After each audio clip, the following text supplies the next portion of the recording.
our one-phase meat grinder. First off, the overall dimensions.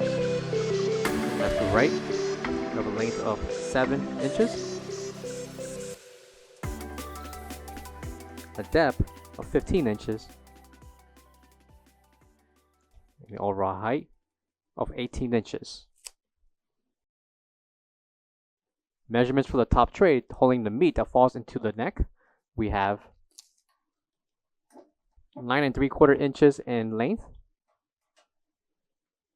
15 1/4 inches in depth, by 3 inches in height. Measurements applied for the tray only.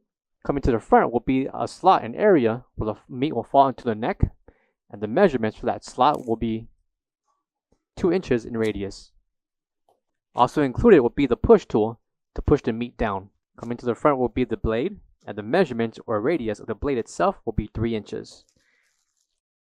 An additional blade will also be supplied with this meat grinder. The length of the spout we have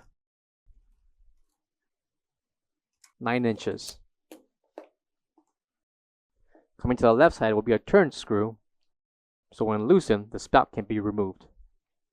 Coming to the other side of the meat grinder, we have the power switch along with the function dial. Back of the meat grinder, we have the e-tail certification along with the 110/120 voltage plug. For all questions, give us a call or visit our website coolerdepotUSA.com for more information on this part.